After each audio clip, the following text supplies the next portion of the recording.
This is like video number 4 working on this vehicle. And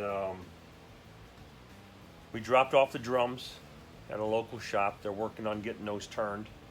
And I think we're going to be okay with 3 of them for sure.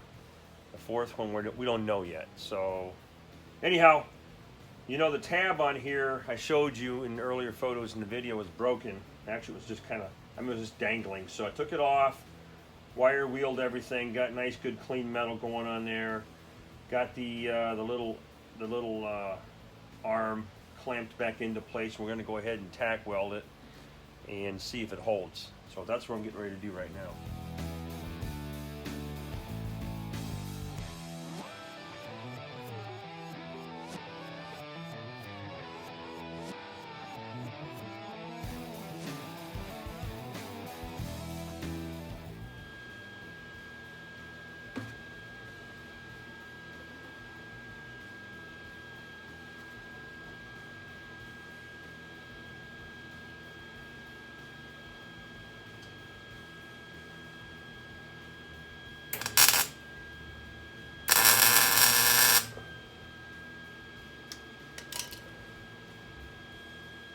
Bingo! A little bit offset, but it's going to hold, so all right.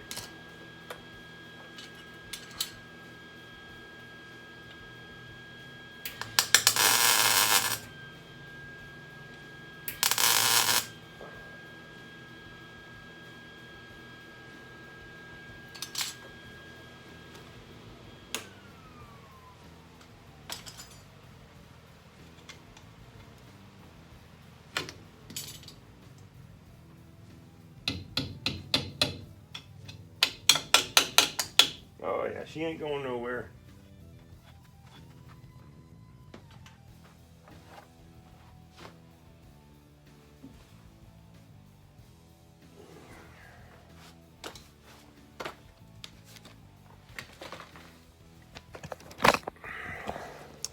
Check this out. Pretty decent penetration on there. That tab will definitely hold the shoe. What we're doing right now is removing the brake eccentric. Okay, consists of the eccentric itself. Okay, it's just a bolt. Here's that little tip I told you about. There's a cam that goes into the brake shoe like this. That gets sandwiched in between this bracket here. We'll finish disassembling it and then I'll show you the parts. Okay, but in order to get it off, you just got to remove this back nut. And that's a 3/4 inch nut that's on there. And this is loose enough that I can hold the pin on this front side while I take this off. Now, if yours don't come off real easy, make sure that you soak these bad boys in some type of penetrating oil, whatever brand you like, and get them loose. Let's see if that's loose enough for me to spin off. Yep. I kind of soaked these the other day, so. Come on now.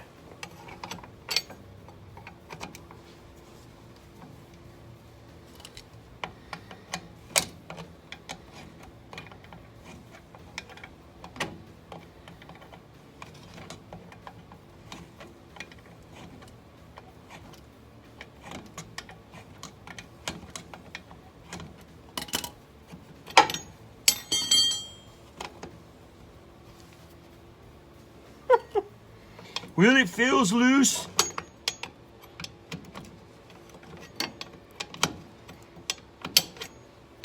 So like I said, we got the drums dropped off, and they're being turned as we speak. So I'll be leaving here in a few minutes to head back out to pick them up. And there we go. All right, she's loose. There's a nut and a lock washer there.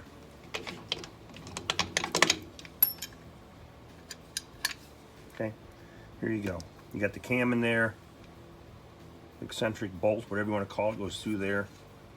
And there's a plate. Okay, you have to have these off in order to change out the shoes.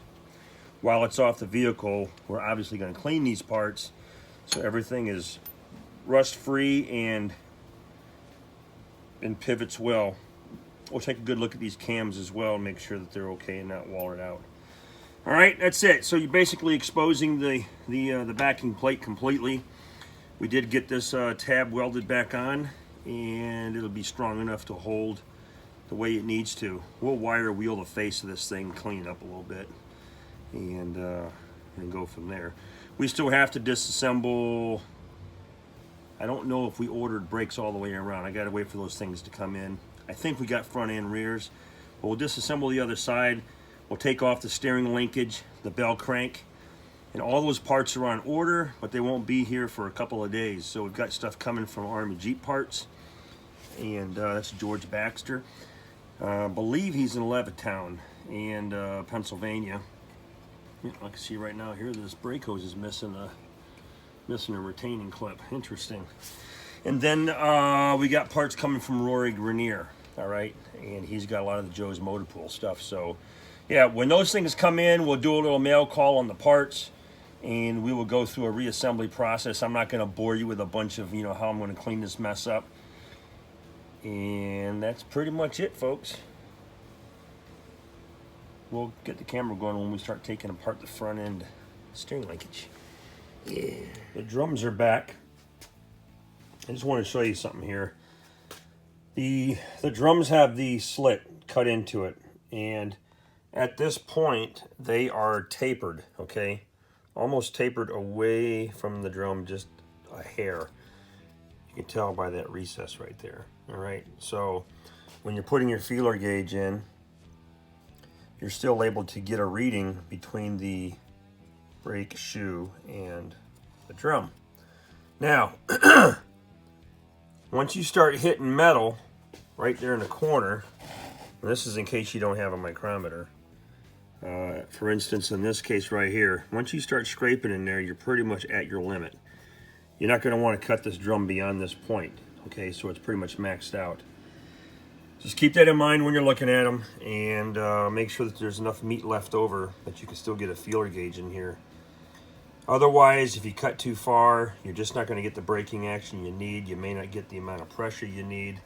Your walls right here become thin. Could create some problems. Just be aware of it. Here you can tell they didn't go any further. Still got a little bit of a notch in here, but they're true and flat.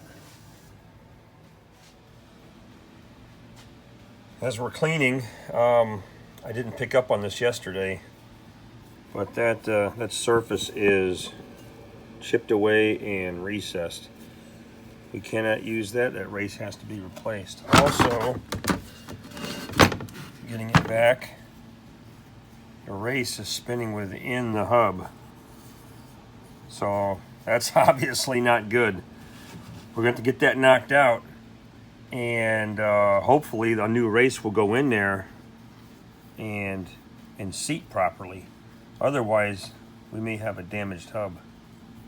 Well, that's all the monkeying around I'm going to do on that 42 for the day. Came home early, took the drums in, got them worked on, did a little welding repair work on the backing plate, and that's pretty much it. Just confirmed some parts order, a parts order with D. So, all right, folks, I'm heading in. It's time for some smooth libations, but we'll get at it first thing in the morning. So we'll have a nice video for tomorrow, because tomorrow we're going to be tearing apart the steering linkage, the rest of the brake components, clean up some stuff, get things prepped and ready so when the new parts come, we can put it all together pretty quick. Yeah, have a good night. Have a safe weekend too.